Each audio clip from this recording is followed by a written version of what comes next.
Malcolm X used to say that racism is like a Cadillac because they make a new model every year.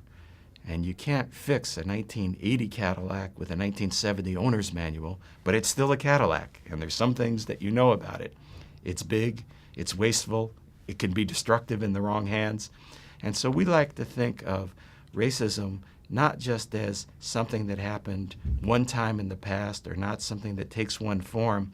We really think about the way racisms generate different practices of both domination and resistance, that racism in some ways can be a tool used either way, like a knife that can cut your bread or stab you in the heart, like the pharmacon that you see in a pharmacist's window, this stick with a snake around it that tells you there's poison in there. Well, this is because the physicians of antiquity knew that the same thing that could kill you could cure you if you knew how to use it right. I don't think it would be exaggerating to say that yesterday's social movement is today's established institution. To give an example, the League of Women Voters, which is a conservative organization that promotes voting among women, came out of one branch of the suffrage campaign. Women's right to vote was the result, which is now a law, of the early suffrage campaign, which took 75 years for women to convince society that they were qualified to vote. Having public symposium, having events where professors talk about their research to a much wider audience, not just colleagues and students, but people from the community, from Santa Barbara, throughout California. That's just a very important role of what we do. The next level is to go beyond individual ethnic studies programs and to think about the larger context of ethnicity and race in the U.S. and worldwide. And so what we like to do is to look at the way in which racial identities and racial relations are never fixed, are never determined.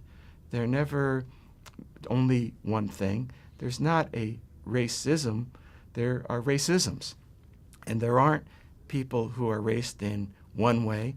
There's not one way to be black or one way to be Chicano or one way to be white. And we know everybody who has a race also has a gender, a sexuality, a national identity, a class position. And so what we try to do is to think about, if your opening question is about race, how is that category inflected differently at different times, at different places, within the United States and around the world? I think we have an obligation to share what we know and what we've found with the citizens, particularly of this state, but just generally people who are involved and concerned about the very pressing public issues that many of us talk about. I'm essentially a scholar, and my greatest satisfaction, I always used to say, was my engagement in research, my engagement with students, getting them excited about that research, and seeing those students' eyes light up, and then going out to the world and making a difference.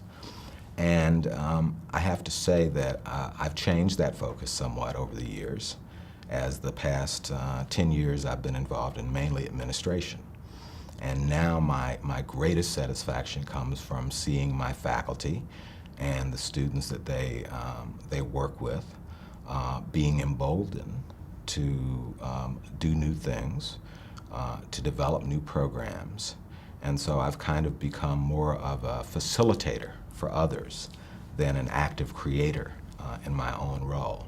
And that's what I really enjoy seeing. At UCSB, we've been just blessed with a number of developments since I've been here. Our Global Studies program and the Orphala Gift, which is going to really create a wonderful resource.